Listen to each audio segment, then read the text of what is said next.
प्यारे मसीह विश्वासियों, जय यीशु की तथा प्रतिदिन के बाइबल पाठ में आप सभी का स्वागत है।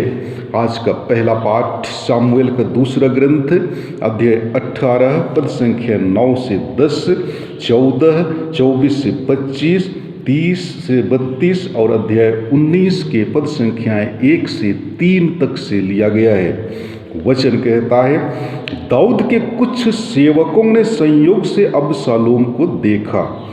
जिस खच्चर पर अबशालोम सवार था वह एक बड़े बलूत की डालियों के नीचे से निकला और अबशालोम का सिर बलूत में अटक गया। खच्चर आगे बढ़ गया और अबशालोम आकाश और पृथ्वी के बीच लटकता रहा। एक व्यक्ति ने उसे देखा और यह कहते हुए योआब को इसकी सूचना दी, मैंने अबशालोम को एक बलूत से लटकता हुआ देखा।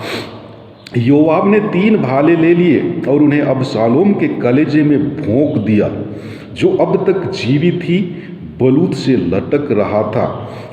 दाऊद शहर के 2 फाटकों के बीच बैठा हुआ था। एक पहरेदार दीवाल के पास के द्वार मंडप की छत पर चढ़ा और उसने दृष्टि दौड़ाकर देखा कि एक व्यक्ति अकेला दौड़ता हुआ आ रहा है। पहरेदार ने राजा को इसकी सूचना दी और राजा ने कहा, उधर जाकर खड़े रहो, और पहरेदार ने वही किया। तब कूशी ने पास आकर कहा, मैं अपने स्वामी और राजा के लिए अच्छा समाचार ला रहा हूँ।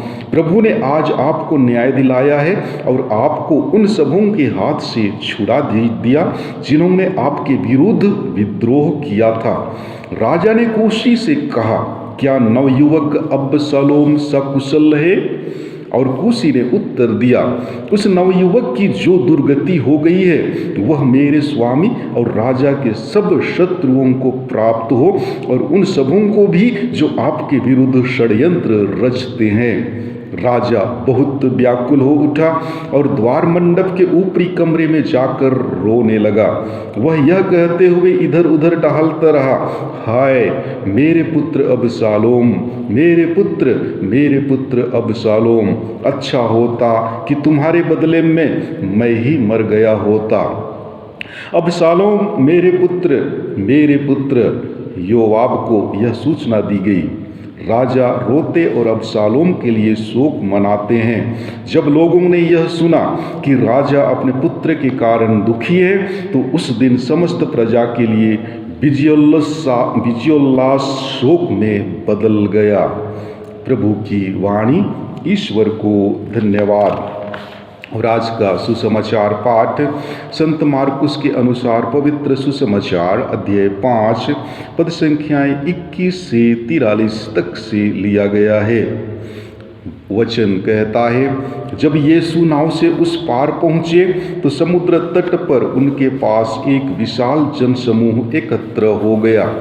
उस समय सभागृह का जैरुस नामक एक अधिकारी आया। यीशु को देखकर वह उनके चरणों पर गिर पड़ा और यह कहकर अनुनय विनय करने लगा, मेरी बेटी मरने पर है, आइए और उस पर हाथ रखिए जिससे वह चंगी हो जाए और जीवित रह सके। यीशु उनके साथ चले। एक बड़ी भीड़ उनके पीछे हो ली और लोग चारों ओर से उन पर गिरे पड़ते थे। एक स्त्री 12 वर्ष से रक्तस्राव से पीड़ित थी। अनेकानेक वैद्यों के इलाज के कारण उसे बहुत कष्ट सहना पड़ा था और अपना सब कुछ खर्च करने पर भी उसे कोई लाभ नहीं हुआ था, बल्कि वह और भी बीमार हो गई थी। उसने यीशु के विषय में सुना था और भीड़ में पीछे से आकर उनका कपड़ा छू लिया, क्योंकि वह मन ही मन कहती थी, यदि मैं उनका कपड़ा भर छूने पाऊं तो चंगी हो जाऊंगी। उसी क्षण उसका रक्तस्राव सूख गया और उसने अपने शरीर में अनुभव किया कि मेरा रोग दूर हो गया है। यीशु उसी समय जान गए कि उनसे शक्ति निकली है। भीड़ में मुड़कर उन्होंने पूछा, किसने मेरा कपड़ा छुआ? उनके शिष्यों ने उनसे कहा, आप देखते ही हैं कि भीड़ आप पर गिरी पड़ती है, तब भी आप पूछते हैं किसने मेरा स्पर्श किया? जिसने ऐसा किया था उसका पता लगाने के लिए यीशु ने चारों ओर दृष्टि दौड़ाई। वह स्त्री यह जानकर कि मुझे क्या हो गया है, डरती कांपती हुई आई और उन्हें दंडवत कर सारा हाल बता दिया। यीशु ने उनसे कहा, बेटी, तुम्हारे विश्वास ने तुम्हारा चंगा किया है। शांति ग्रहण कर जाओ और अपने रोग से मुक्त रहो। यीशु यह कह ही रहे थे कि सभागृह के अधिकारी के यहाँ से लोग आए और कहने लगे, आपकी बेटी मर गई है, अब गुरु को कष्ट देने की जरूरत क्या है। यीशु ने उनकी बात सुनकर सभागृह के अधिकारी से कहा, डरिए नहीं, बस विश्वास कीजिए। यीशु ने पेतरुस, याकूब और याकूब के भाई योहन के सिवा किसी को भी अपने साथ आने नहीं दिया। जब वे सभागृह के अधिकारी के यहाँ पहुँचे तो यीशु ने देखा कि कोलाहल मचा हुआ है और लोग विलाप कर रहे हैं। उन्होंने भीतर जाकर लोगों से कहा, यह कोलाहल, यह विलाप क्यों? लड़की मरी नहीं है, सो रही है। इस पर वे उनकी हंसी उड़ाने लगे। यीशु ने सबको बाहर कर दिया और वह लड़की के माता पिता और अपने साथियों के साथ उस जगह आए जहां लड़की पड़ी हुई थी। उन्होंने लड़की का हाथ पकड़कर उससे कहा, तलीथा कुम, इसका अर्थ है, ओ लड़की, मैं तुमसे कहता हूँ, उठो। लड़की उसी क्षण उठ खड़ी हुई और चलने फिरने लगी, क्योंकि वह 12 बरस की थी। लोग बड़े अचंभे में पड़ गए।